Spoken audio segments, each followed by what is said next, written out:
Welcome back to the Texas Appellate Law Podcast. I'm Todd Smith. And I'm Jody Sanders. Our guest for this episode is Judge Scott Schlegel from Louisiana's Fifth Circuit Court of Appeal. Welcome to the podcast, Judge. Thanks for having me, Todd and Jody. Good to be here. Well, we were just joking offline. This is worth a brief mention that the name of your court is a little confusing to those of us from Texas who practice in the Fifth Circuit Court of Appeals, also in your town, and also other courts in our state or courts of appeals and not Court of Appeals. But I wanted to make sure we had that correct. Fifth Circuit Court of Appeal. How long have you been in office on that court now, Judge? Going on 3 years. So I was on the trial court for a little over a decade and elected here in 2023. Right. I do want to kind of give our listeners a chance to get to know you. So if you wouldn't mind just kind of introducing yourself, give a little bit of your background and give a brief synopsis of what got you to your current position. Yeah. I was actually a financial advisor during the late 90s when the market went south for about 10 years. So my wife looked at me and said, you should go to law school. So I actually went to law school at night. I was a financial advisor by day.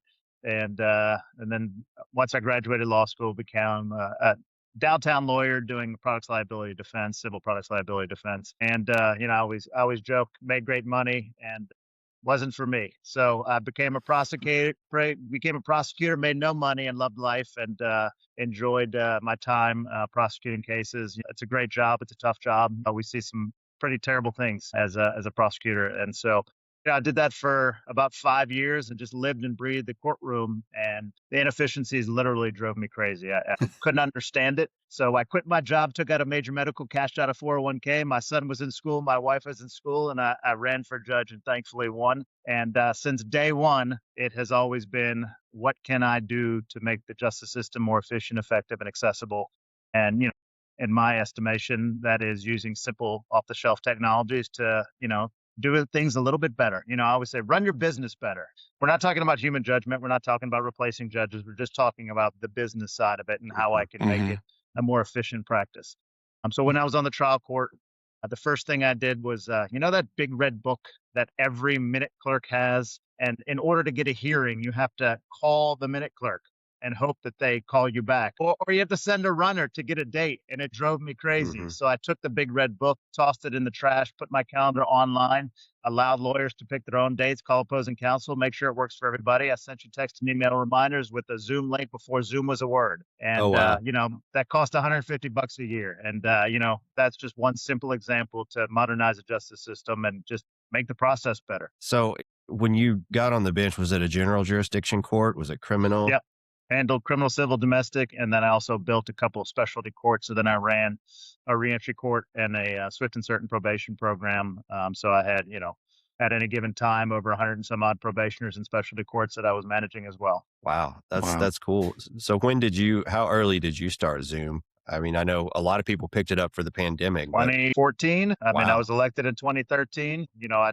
That online calendar started in 2014, and I was using off-the-shelf products. Before AI was a thing, my speech was, I can modernize the justice system for under $1,000 a year in any jurisdiction in under 30 days, and I'll do it for you.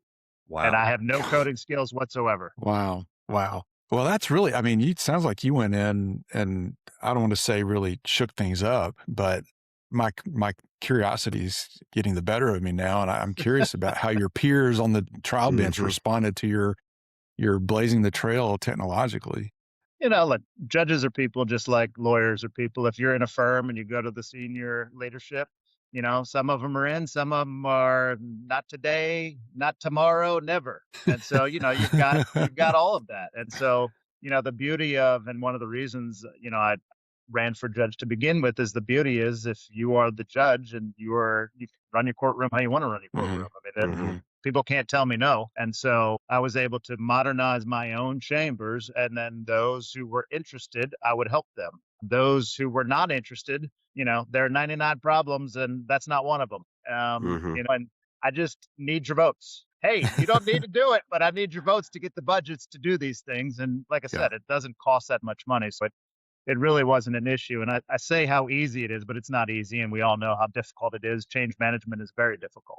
But, you can tell me no today, but I'll outlast you. How did that go? I know in Texas, when people jump to Zoom, it was by necessity in the pandemic. And then as things started to open back up, there were some kind of conflicts between what the civil procedure rules allowed and what, courts were doing. How Yep. did that work? Were you able to kind of navigate the rules and manage to set everything up pretty easily, or did you run into some conflicts there? Yeah, so I mean, prior to the pandemic, and we'll use that example. I used it for pretrial conferences. The hey, how you doing? The why are y'all driving, 2 hours and paying for parking when you can just jump on a Hmm. Zoom or just say, hey, how you doing? Where are we? Discovery? Have you deposed X, Y, and Z? Have you issued, propounded discovery requests? Where are we on that? I mean, I never understood why you would drive to court Hmm. to do it, and I know why as a trial court judge, because that was your time to meet your opponent as opposed to just picking up a phone and doing it. You use chambers as a Hmm. meeting site, and so the rules didn't really weren't an issue for pretrial conferences. Hearings, we weren't having motion hearings Hmm. since 2014. It was typically for pretrial conferences, and we already had remote witness testimony Okay. rules in the civil procedure. I'm sure Texas did as well. There were some nuances to it. So as the pandemic continued, we certainly went and modified the rules of civil procedure statutorily, worked with legislators and lawyers and got the rules for criminal and civil the way we thought that we needed them. Certainly, there were some legislative changes that need to be made post pandemic. But again, when you're dealing with a pandemic, the Constitution trumps every local rule and Yep. every civil procedure Yeah. that the rule that exists. Well, and I mean, people certainly became more open-minded during the Hmm. pandemic about how to Yeah. get things done. And so, at least now everybody knows what Zoom is. And so you're not, maybe you're still a tech evangelist, but you don't seem like maybe you're so far out there anymore that the things that you rolled out to the trial court after you left, I want to get into your current position a little more, but after you left, have the changes that you made stuck in the district court? For the most part, there were other things, for criminal. We integrated text and email reminders right into the case management system to cut down on failures to appear, and that still exists because it's got baked into the way we did things. Obviously, judges have their own opinions on whether or not hearings should be held via Zoom or not. We actually had a legislator passed a law that essentially says that you can opt in on the front end and the judge has to allow you to attend virtually unless there's good cause why not to. So they did the whole, the reverse on it to kind of manage those issues. And look, you said I'm a tech evangelist. That's true, but it's more of the justice system. And Hmm. so I Sure. was look, I tried horrific murders and child rapes and all these terrible things. And the best thing to do is walk up to a jury and hand a photograph and not try and show it on the big Hmm. screen up there. So, you know, Hmm. tech for tech's sake is not what I do. Technology to advance justice is what I propose and what I'm a proponent of. And sometimes, like I said, no tech is the right answer. Hmm. Did you find improvements in things like non-appearances and people that were pro se being able to navigate? Did you see that impact pretty quickly? Oh, absolutely. Again, once I did it for civil, it was the same $150. I flipped it to the criminal. I didn't give them the opportunity to pick dates, but Hmm. I would say, you're hereby ordered to appear on this date. What time would you like to come? 9, 10, or 11? I got 100 on my criminal docket. I can't hear 100 cases at 9 a.m. So why am I making 100 people come to my courtroom Yep. and cause mayhem? You might have to take the bus. You might have to drop your kids off at school. You might have to bum a ride. Tell me what time you want to come. You're coming on this day, but tell me what time you come. And when they would make that selection, I would then have them sit down at the computer and put their name and everything in there. And then I would send them text and email reminders to cut down on failures to appear. And those Hmm. emails would also include the phone numbers of all the public defenders that were assigned to our division. It would include all the different forms that they may or may not need. So it was an information. It was pointing to a Hmm. website that I built using Squarespace for $300, and Wow. I just had a page for everything. If you were in this probation, you had this page. If you had this, you had this page, and all the information that you needed was there. Use it to reduce the barriers. Hmm. Once you reduce the barriers, look, no more excuses. You decide, I Yeah. decide, and I've provided you the information. Did you do any, I don't want to call it client feedback, but you get the idea where I can imagine that in terms of user satisfaction, so to speak, that those arrangements in your court when you're on the trial bench, it had to make it just that much better for the participants. Did you get feedback like that from the folks that appeared I mean, before you? colloquially, yes. I mean, I didn't send out a survey.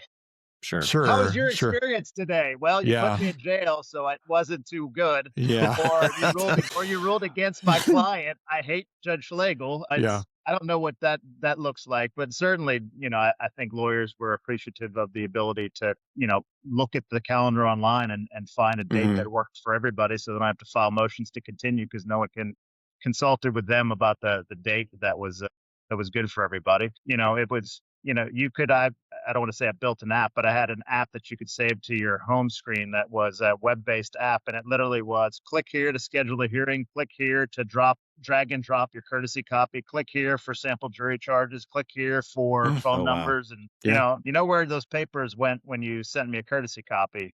The trash. So just drag and drop it on my website. Right. And then I'll be sitting Mhm. there on a Sunday watching a Nice. ball game and I'm getting ready for trial because it just hit my iPad. Yeah, it just made me. I asked you about the customer satisfaction. Just it makes me think of another episode that we did. Gosh, probably 2 years ago now about procedural justice. The feeling that if people feel like they're heard and that Yep. the judge is listening and treating them fairly, that makes a big difference in how they feel about the result. Oh, it absolutely does. And Your so, time's just as important as my time. And, I'll never be late. If I'm late, call the cops. Something's happened to me because your time's just as important. And, you're not going to like every decision I make, but I want you to understand that I hear you, I see you. yeah, I've read everything. I'm ready to go. And how can I reduce barriers? There's no reason yeah, to make people, I always use the DMV example. If you're sitting at the DMV for 3 hours, when you get to the front, you're just mad and you're not Mhm. listening to what they're saying anymore. And we use that with probationers. If the whole hmm, point of people in these drug courts and these specialty courts is to help them get healthy so that there are no more victims and hold them accountable, and you make them sit for 2 or 3 hours, and how are they going to listen to the counselors that are trying to help them through the issues that they're dealing with? They're not. right. So, using all of these tools to build a better DMV enables people to listen. It Mhm. doesn't remove who you are, doesn't remove, I'm going to hold you accountable. It doesn't remove any of that. It's simply a way to help people succeed in life so that there are no more victims. Well, you spent that decade on the trial bench, and now you've moved on to the Fifth Circuit Court of Appeal and have been there for a few years. How has that transition gone in terms of your adjustment to the new environment and assessment of their tech for justice situation, and what have you been able to do or needed to do in that transition? Yeah, look, it's a completely different job. You Mhm. guys are, appellate lawyers. It is a completely different job than the trial court. And thankfully, I came into a court that had already built its own case management system for the Mm. past 10 or 15 years. So everything was digitized, and it's a phenomenal foundation and a chief and a bench that are interested in looking for the next iteration. I want to move at the speed of light, and it takes a little time to get everybody to understand and appreciate these things, but that's good. I mean, that's the way it should be. It's not our job to be first; it's our job to get it right. So, some of the, I wrote this morning. I don't know if y'all saw it.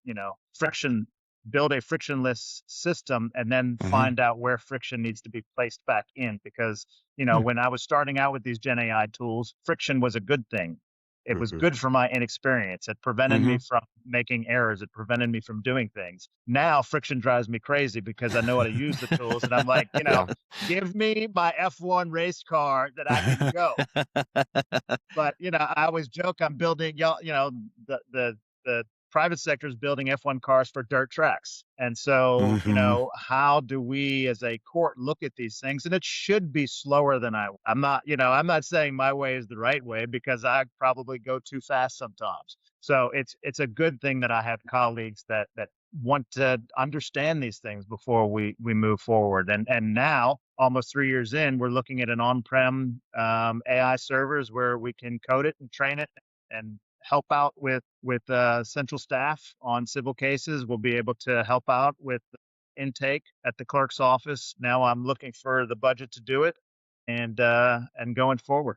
How does it work in Louisiana for the appellate courts? Do you kind of have your court has its own budget and decisions on that kind of thing, management, or is it handled on a higher state level? Now we're not centralized. It's each court has their own budgets. So legislature's in session right now. The judiciary has put forth its budget. There's a line item for each circuit. We've asked for it, and hopefully we get what we've asked for. We never get all of what we've asked for. And then something pops up where the boiler goes out and the money that you needed for the AI server goes. Scott, it's good. I know you want your AI server, but we're not getting it now because we have a boiler what we have to fix because again, we're in a building that we have to manage and hire clerks and everything else. So. Well, whenever we talk to a lawyer or a judge from another jurisdiction who is on the appellate side of things, I always like to ask, how many circuits in Louisiana for the courts of That's appeal? 5. 5. Yep. Okay.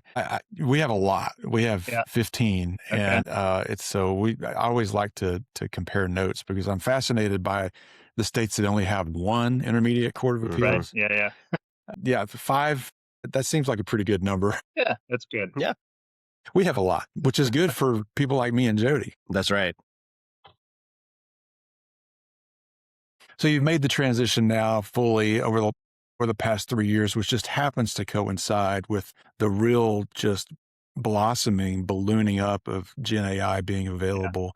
Yeah. So now you can do even more than you could before in terms of coming up with some innovative strategies for dealing with cases and your caseload and management and all of that. Yeah. And I have your colleagues, I know you're kind of taking the reins, it sounds like, on some of these projects, but your colleagues have been receptive, I assume, to the initiatives that you're bringing. Oh yeah. Again, it is a process. It's a process that you start on day one.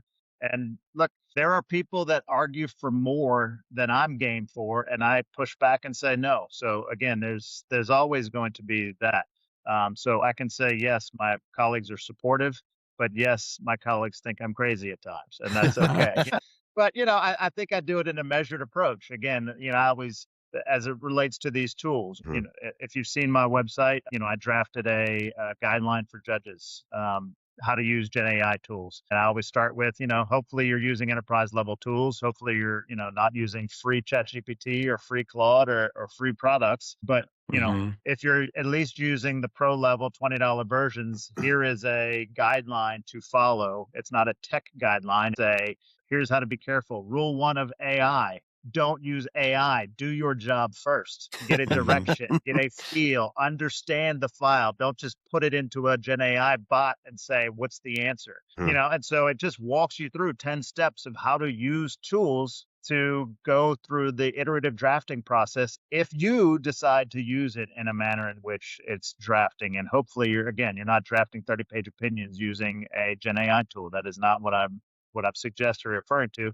But again, it's this whole friction thing. It's this, I want you to understand how these tools work. And here is what I have learned. And by the way, you already know how to do this. If you view the tool as a law clerk or a first-year associate or anything else, once you read the steps, you go, oh, I get what this is. You'd never rely upon, a first-year associate for anything. Your central staff memos, you're going to read them and go, thank you, but you're still going to go do your job.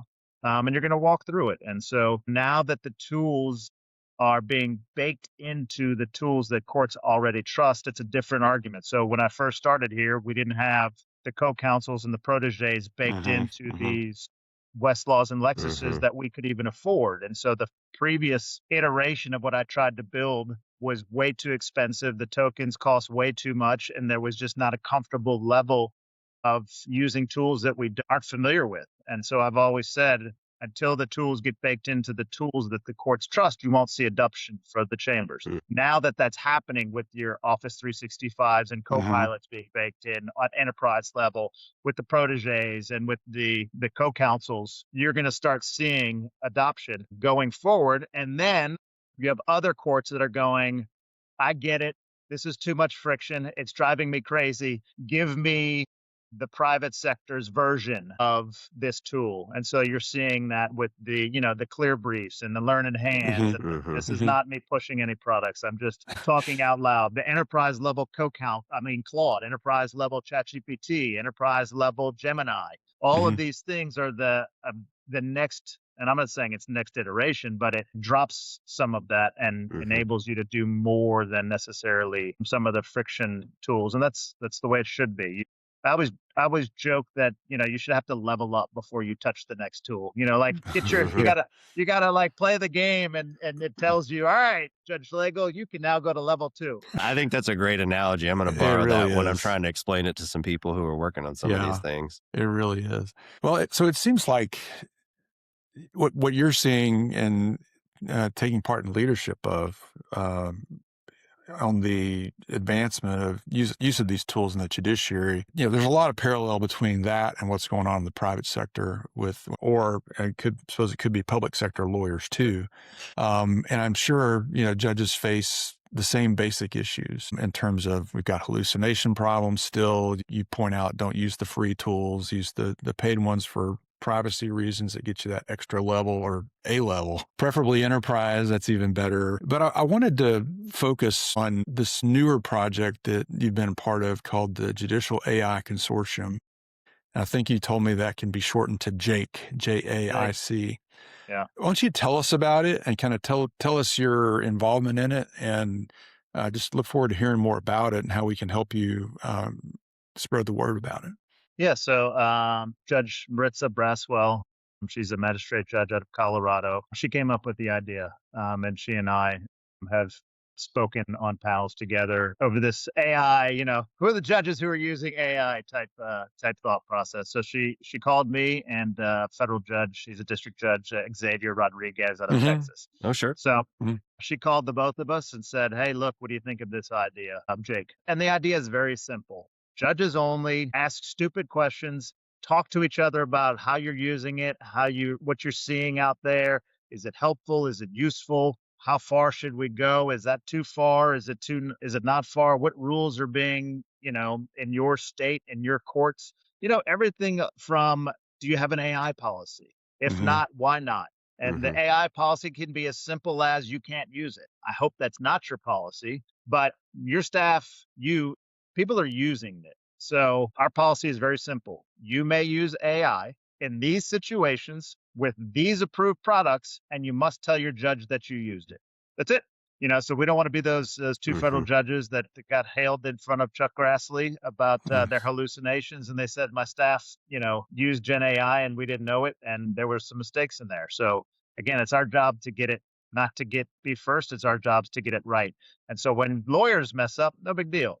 I mean, it is a big deal, but it's no Sure. big deal. Yeah. We can sanction you. We can strike pleadings. Yeah. You can be embarrassed in front of your clients. When we mess up, it's the law. It could Right. become precedent. So it's a much different conversation. And so I encourage people to play around with it before they start using it in their own workflows. And that's the point of JAIC. The point of JAIC is, here are my experiences. There are other people like me out in the judiciary, and it's a great learning tool for all of us. Again, we're not recording anything. It's just a conversation for judges. So we have had a first kind of meeting.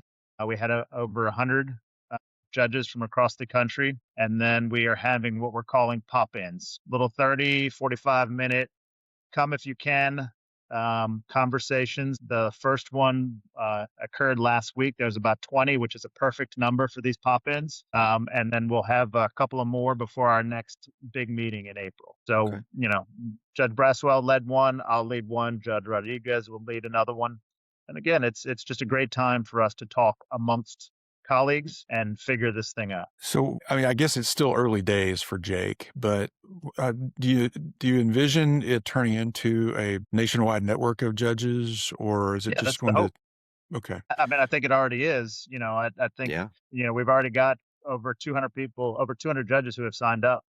We've had international judges who have wanted to sign up, and we're keeping it to the U.S. only for now. But yeah, I mean, I think 200 judges with a couple of emails is a pretty good starting. Absolutely. Did you use AI Yeah. to write your prompt to send out to him? Absolutely. Why There would you you go. not? That's a perfect use case. Yeah, your point about the gravity of judicial AI use is well taken, because if Jody or I do it and we mess up and we cite a hallucinated case and we get sanctioned, that's embarrassing, but that's more or less the end of it for us. But we're talking about embedding it into institutions, the extremely important third branch, and so. Yeah, that I hadn't really quite thought about it that way, but we're all kind of numb at this point to seeing news reports about sanctions of lawyers who continue amazingly to me to Amazing. not vet their documents properly. Although, as you point out, I mean, there are things that can happen, and I've seen it happen where, the first year associate is Chat GPT, in the gray and not disclosing it to his partner or her partner. And that's a problem. But boy, when they start showing up in judicial orders or opinions, which has happened, I mean, the instances of that, I've only heard of a few. Are we seeing that becoming actually more of a problem? I know you're trying to educate so that doesn't happen, but do you know about how many instances we've seen of that happening? I only know of 3, not that Okay. it hasn't done more. You've got the 2 federal judge opinions that had to be recalled, and then you have the state court order. I think it was in Georgia, a lawyer prepared an order for a judge. That order contained hallucinated cases. The judge signed it without checking it, and it went up, and actually their higher court just affirmed the lower court's signature on that order saying, y'all didn't bring this up. I'm sorry. Wait, what? You have to object. Well, But I Okay, don't think I don't think it came I don't think it affected the final outcome. It's I got probably you. the answer. I haven't looked at it too hard, but I thought it was interesting that the Georgia Court of Appeal, I don't know if it was the Supreme Court or the Court of Appeals, just came out with their ruling on that hallucinated order. So Interesting. just the mere fact that a hallucinated case was cited doesn't affect the validity of the order, is the end result on that one. That makes sense to me. It does. But still has to be some teeth in the fact that the lawyer presented a proposed form of order to the court with a hallucinated case in it. And I suppose that's handled, obviously it can be handled outside of the judicial process, certainly outside of the process of the merits. And it's a good reminder of the courts when you're presented an order, run it, site check it first. Absolutely. Yeah, for sure. Look, that's all we did at the trial court. After it make a ruling, it said, now prepare a judgment and have it to the court within 10 business days. Yeah. Oh, that happens now here. we're going to have to look a little closer. Yeah. I mean, that's very common in our state court practice. Our state court absolutely. judges are not preparing their own orders. And so this is a real risk. And I hope that this, if nothing else comes out of this conversation, trial court judges in our state and elsewhere would really benefit, I think, from tracking what y'all are doing with JAIC, because, that I'm sure that the judges are hearing about this from other sources. But just the idea that they can plug into a resource like this and be informed or better informed about the risks and about things that are happening around the country, to me, just seems like it brings a lot of value. I think your ranks may explode and you may wind up with more people than you want. You're going to have to start like regional chapters or something. Something. Hey, look, AIforjudges.com. If any judges listening and you want to sign up, AIforjudges.com. There's a few articles on there and a link to join, and then receive emails from us to attend meetings. Oh, I think that's awesome. I know you're talking about in JAIC, the chamber side and the judge facing side and how you handle your policies and the tools. Are you also talking about the attorney and kind of other side of that? I mean, do you have policies in your court or statewide about how attorneys can handle AI or what they have to do? Yeah, that's the game plan. Again, we've had 2 meetings so far. The game plan is to, find those issues as they pop up and discuss them. And AI related, of course, is plenty of other organizations you can learn how to do other things. But, anything AI related that's hitting the courts, whether that's how do we use it to assist with access to justice issues? How do I use it to speed the process along? How do I use it to draft? How do I use it for administrative orders? How do I use it for all these, and what tools are we using and why are we using them? And what are the settings and how do you do this? I mean, anything related to AI in the justice system from the judicial perspective will be discussed. Has Louisiana created rules on attorney use of AI? I know some courts in Texas have local rules, but there hasn't been anything at a system level. Yeah, so I was the chair of the Supreme Court's AI task force, if you will. And so I wrote open letter to every judge across the country saying, please don't do these orders saying you cannot use Gen AI. I did this as soon as MATA came out. I was like, for the love of God, do not issue orders. It was, you cannot use AI. And I was like, well, then they can't use their computers. You can't Right. use Gen AI. Well, all right, you can use it, but you got to tell me about it. And I wrote an open letter to the entire country saying, for the love of God, please don't do that. We have enough rules out there to address Right. these types of situations. And thankfully, the Louisiana Supreme Court agreed and took the approach and sent a letter to the members of the bar, reminding them of all their duties, all the various rules that apply, and say, look, today we think the rules that exist cover every issue that we're Mhm. seeing. Mhm. We could change that, which is great. That's the way it should be. You know, there might be come a time where we actually need to pass a rule because you're not stopping the hallucinations. For the love of God, Mhm. just stop. Just stop. And if you're not going to stop, maybe now is the time to come in and say, well, we're going to mandate 1 hour of AI CLE Mhm. for every Mhm. lawyer. Again, I'm not a rules for rules sake guy. I thought the hallucinations would stop by now, but now I'm on the bandwagon of we should start mandating 1 hour CLE, not jazz hands CLE, an actual CLE that Right. says, here are the risks and benefits of using AI. Here are some of the tools. Here are some of the settings. Again, we're not trying to make everybody experts, but hopefully you'll pause Yeah. after hearing that mandatory 1 hour AI CLE. And the fact that things change every single hour, you're Mhm. always going to have good material for another 1 hour CLE the following year. Well, I'm glad to hear you talk about standing orders and local rules. I assume that's something that's been discussed within JAIC or will be shortly, because I was so glad to hear what you said about that, because it drives me insane when we have too many rules that are Mhm. very, issue specific. And I just saw on LinkedIn this week that some judge, I can't remember who or where, had actually issued or required a certificate in pleading saying you did not use Gen AI or AI. And you point out, you can't really say that. Do you use a spell checker? Do you Right. use, Brief catch. anything? Yeah, brief catch. I mean, good grief. If you're almost committing malpractice if you don't use brief catch or something like that. And so boy, really favor, and I've said this before, but our ethical obligations are what they are, and they tend to cover all the situations. I mean, Mhm. they've been in place for how long? Model ABA rules in the states that have adopted their own variations of them. So I'm very happy to hear you talk about discouraging the adoption of specific local rules or standing orders, which is even worse, I think, addressing those issues, because it doesn't change anything about the ethics of our job No. that we Once you have Gen once you AI. sign the dotted line, I can hold you accountable. And I don't care if, Mhm. I always, joke, how many of you all ever had a paralegal or a first year associate and signed the dotted line after they handed you a copy? Did you disclose to the court that your paralegal prepared this or that the Mhm. first year associate? No, no, you did not. Right. You Right. signed the dotted line. That means you own it. Well, and that That's seems right. like the cases that I keep reading about AI, it seems like it's a knowledge issue rather than a rules issue. Yeah, yeah. They didn't It's not a understand, candor.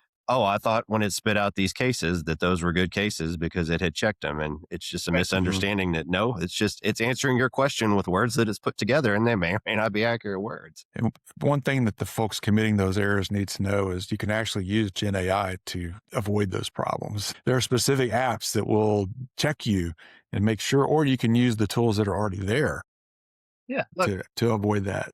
and it's a great first use case for a judge. Proofread this document for me. It's not, don't Mhm. change anything, just proofread this thing for Mhm. me. Just make sure that, are there any spelling errors? Are there any misstatements of the facts? Are there any, misstatements of the law? Site check it for me. I mean, these are simple things that you're not going to get yourself in trouble by site checking something or by proofreading something. It's great. It'll catch things that the human eye cannot catch. And once you've read the same brief or the same opinion 20 times, you can't see it anymore. You go blind. Oh yeah, we've all been there Absolutely. for sure. Well, I think that's a great overview of what Jake is doing.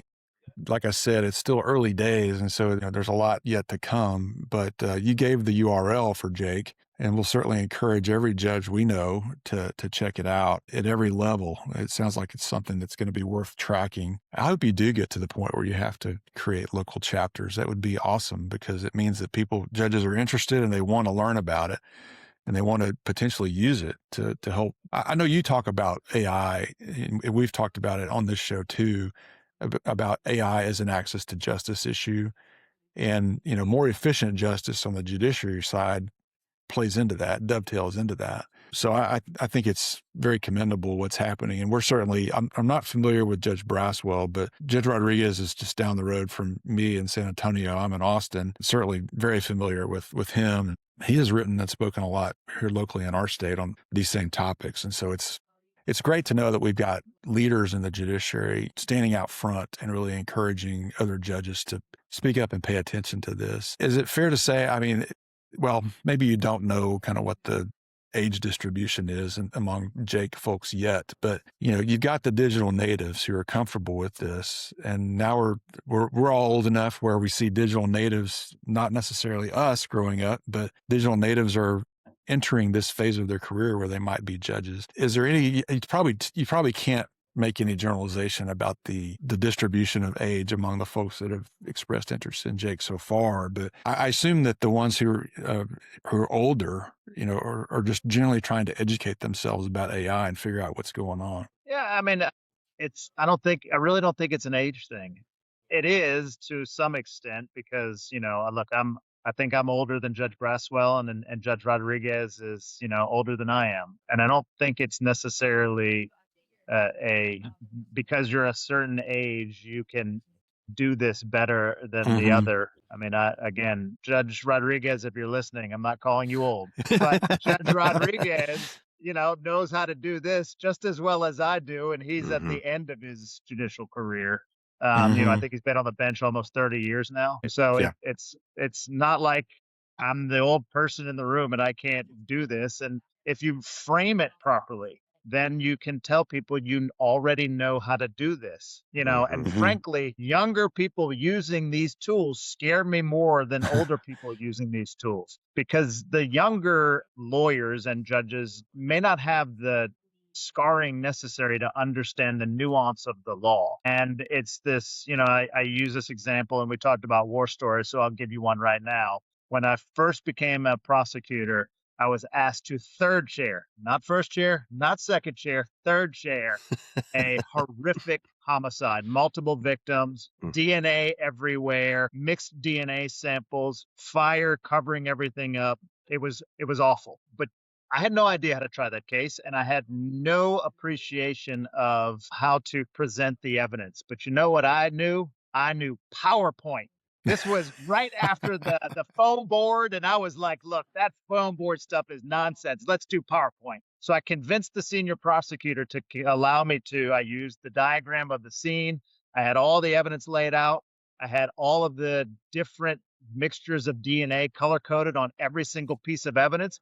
And he would say something, and I would push a button, and you'd get the next DNA sample. It was horrible. It was the worst presentation of evidence ever, because the senior prosecutor knew the timing, but he didn't know the tech. I knew the tech, but had no idea of the timing, and it fell very flat. It confused the prosecutor. It confused everybody. And that was not a good thing, because I didn't understand enough about trying the case. I didn't understand the nuances of a multiple homicide. I didn't understand any of that. So it didn't work well. But on the flip side, there was another homicide. This was before cell tower records were really a thing. But I was the young buck, so they threw the records to me and said, figure this out. And I remember the Saturday where I figured it out, and I could pinpoint the defendant was here at the time of the murder, right on the murder scene, and I was able to track his flight to another state using cell tower records. So that was an example of when the youth, if you will, was helpful. And so I think it's this back and forth that we need to think through, and the senior lawyers need to be intentional about not just turning over the tech to the juniors. And the juniors need to be intentional about learning the law before they just start using PowerPoint or Gen AI in this case, because you're just going to hurt yourself. Yeah, I think about some people I know and who are older than me who have really made the effort to learn this stuff. And it's really it seems to me, just about mindset and understanding the big picture of how you don't have to know exactly how it works, but you just have to know how to use the tool and what the limits of the tool are. We hear all the time the idea that, well, you've got to have the human in the loop. And I think you talk about that some, and I think you even maybe drill down a little further on that and say, the right human in the loop, not just any human in the loop. What's your philosophy on that, Judge? Yeah. I mean, you hit it. I hate the terminology human in the loop. It's the right human in the loop. How old were you, Todd and Jody, when you got your driver's license? I got a hardship license at 15. I did too, Well, actually. all right. So let's use that as example. My son's 20 now. So when he was 16, he got a car. Assume that I can retire at some point, and the dream car is the Turbo S911, right? And so Mhm. let's assume my 16-year-old came up to me when I had the 911 Turbo S and said, "Hey, Dad, I got a hot date tonight. Can I take the Porsche?" And I'm like, "Sure, buddy, here you go." And I toss him the keys. What's going to happen? He's going to Mhm. put that car into a tree or a wall. He's going to hurt himself, and he's going to hurt the little girl that he's took on a date. My point is, just because you have a law license doesn't mean you should get the 911 or the Gen AI tool. You don't know how to drive yet, even though you're a licensed lawyer, even though you're a sitting judge. You don't have the skills necessary to handle that much power, and that goes to my friction conversation. Mhm. And so, just because you're a labor lawyer doesn't mean you're going to become the best med mal lawyer that ever lived because you have a Gen AI tool. No, you're still going to hurt yourself, even more so because you're going to be so confident that I'm a great lawyer that you think you know that skill set as a med mal lawyer.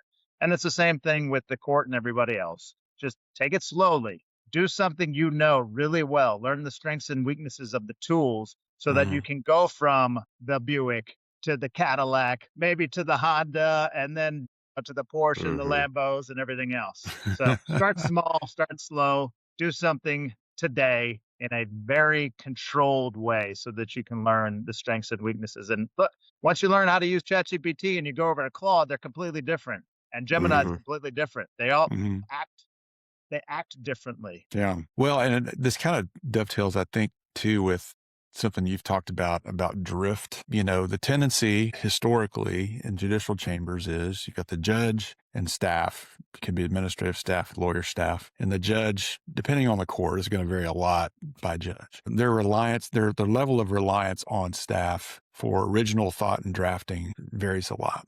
Yep. But if you got a judge that relies on their law clerks a lot, that sounds like to me a situation where that drift might come into play. There might be some risk. I think by drift, what you mean is the tendency toward overdelegation. And maybe, and this is perhaps the friction area for how AI in chambers is going to really work. So, I mean, I guess what I'm coming to on this is it seems like, yes, judges can dip their toe in this and try to understand it, but there's probably going to have to be some level of training, whether it be just in chambers, chambers by chambers, or say in your court wide, if there's a big rollout of using AI tools. If you've got an AI server in your courthouse, what is the plan, or what would be the ideal plan, I guess is the way I would ask it, for how you ensure continuity and AI use, and that there's not folks who are getting behind the wheel of the Porsche and driving it into a tree.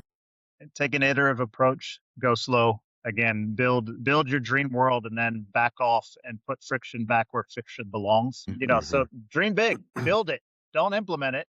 And then once you've built the dream world, go, all right, that we can't allow that drift to occur. Put that friction point back in right Mhm. there. We're not allowing this thing to draft an opinion. We're not allowing people to not struggle with the white page problem.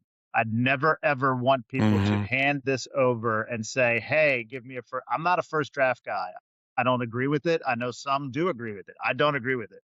I don't ever want, we hear this word bias all the time. Mm-hmm. And I'm not talking about that kind of bias. I'm talking about confirmation bias. So Right. that if something is already on a piece of paper, it's going to be the tail wagging the dog. And you're going to go in that direction and start down the line where no, you do the first draft, you struggle with the ideas, you struggle with the thought concepts, fight through it, get something, and then look, use it to clean things up, use it to say something better, use it to finish a thought. But don't ever allow the tail to wag the dog. And so I'm a big opponent to first drafts. I don't like them. And I'm not talking about administrative orders. I mean, look, if you do something rote all day, every day, and you're just replacing names, sure, use it to draft administrative orders. Mhm. And even on, again, like a writ that is a motion for summary judgment denied on the showing made, something very simple, one or two, that's not white page problem that I'm talking about. I'm Mm-hmm. talking about handing over the pleadings and saying, what do you think, Grok? Yeah. Right. No, let's not do that. That's not the social contract. It's not anything that we signed up for. I would hate anybody to ever hear that they lost their kids because Grok said so. If they would have used Claude or ChatGPT, they would have had their kids. That's not the social contract. If you want to do that, go mediate it, go arbitrate it. That's fine. But that's not the justice system, and it's not something that I'm for. So let's talk, just flesh out a little bit for us the idea of the social contract. What do you mean by that? I mean, you and I signed up for a human to judge an issue. Period. The end. If you want the bots to do it because it's going to be faster, all these buzzwords, consistency, transparency, all these buzzwords that we can have an entire hour debate on those terms. Whose singularity you're building for? I'll just leave it at that. That's not the social contract. I mean, we signed up for, we have a dispute. We bring it to the courts. We ask the courts to decide it. We then can say Judge Schlegel is horrible or not. Part of the feel we talked about earlier, Todd, part of the feel is to say, I hate that guy. He is a terrible judge and I'm taking him up and you can take me up. Can you imagine somebody losing their kids and saying, I hate ChatGPT? There's no feeling there. That is an algorithmic decision that was made and that could change tomorrow because it was asked a different way or the algorithm changed. That is not the social contract. And again, I'm not saying don't go use these tools to mediate and arbitrate. That's a decision that was made by parties consensually. Right. There's no consensual decision when you're in the justice system. I got sued or I have a problem and I'm bringing you into court to handle this issue. And I think that your voice matters, Todd, your voice matters, Jody, and my voice matters. Voice matters, and it needs to be handled by a human. Got it. That's like the ultimate case of drift. If you're just Absolutely. you're handing over everything to the bot, to the robot overlords. I understand. I get it. And it takes me back to something I read about a lot. And I think this is always a good way of looking at what AI is and can be is thought partner. And you describe it perfectly, Judge. Start with your blank first draft as we hear it described. Starts with an S. And let, get input on it. And is it logically consistent? What errors are in it? Things like that are great uses of the tool.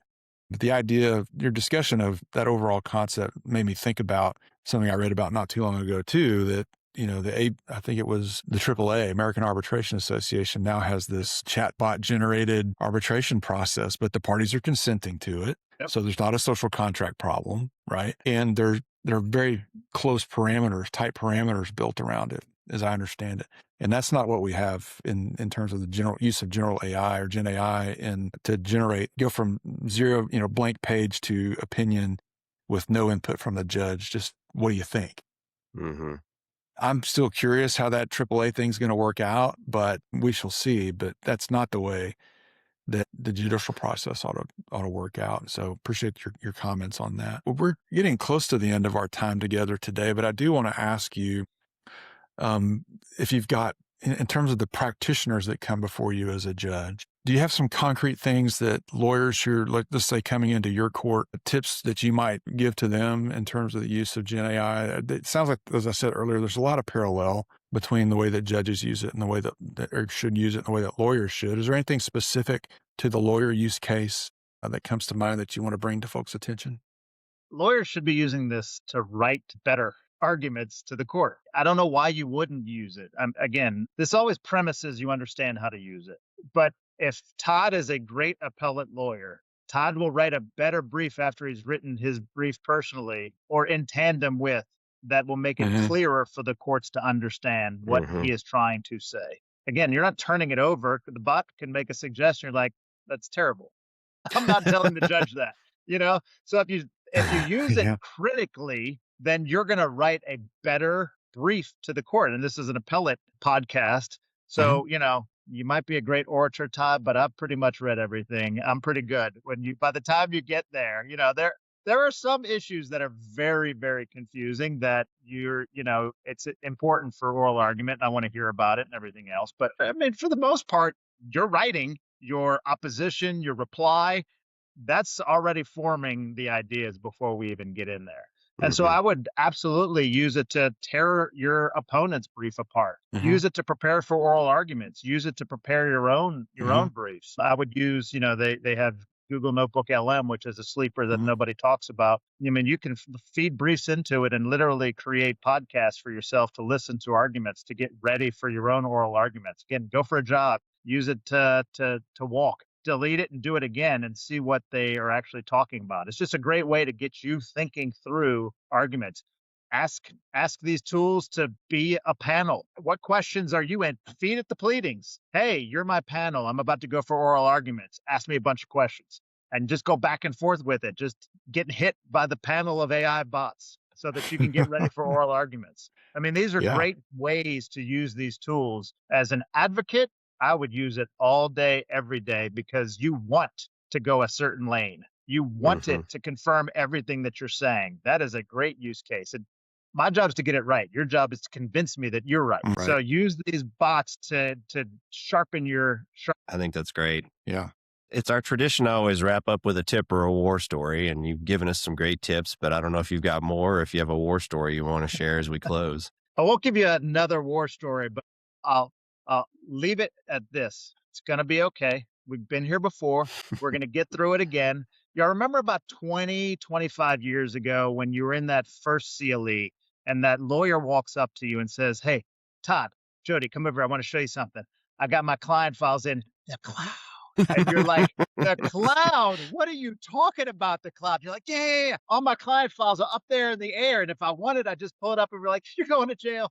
You're going to lose your law license. What are you talking about, the cloud? But what did we learn from that? We learned a couple of things. Today, if you're not using a cloud-based storage, you're probably the one committing malpractice. Today, we learned that you don't use free because free is bad. We learned if you're going to use cloud-based, you need to make sure that you have the right license for the right types of files. We understood if it's a medical record, it needs to be a HIPAA-compliant cloud-based storage. And all of the same lessons are here today for Gen AI. Don't use free. Make sure the settings are right. Don't let it to be trained off of you. All of these different things we understand. So we've been here before. We'll get through it. It's all good. That's what lawyers do. We adapt. We go, we keep moving forward and we figure things out. So you'll be good. If you need a hug, ask Todd or Jody. I'm sure they'll give you one. Put up a booth at the next appellate conference, Jody. Free AI stress hug. Yeah, good luck with that. Trying to get appellate lawyers to hug each other. We'd make sure that there's about a 30-foot barrier around us if we tried that. I love it. That's great. Well, Judge, this has been great. Sure appreciate your time. I personally know of places I can find you online. Do you want to just recite for our listeners the best places folks can find you to track what you're doing? Yeah. JudgeSchlegel.com, all there. And I'll also commend, for those of you who are on Substack, I'll also recommend your Substack to cover a lot of great topics there and things that really make me think. So I appreciate everything you do there. And thanks for being willing to come on with us. I know that when some strange appellate lawyer from Texas reaches out and says, hey, Judge, would you like to come on our podcast? I'm sure you're like, well, who are these guys? But you've been great. We certainly appreciate your time. Thanks for having me.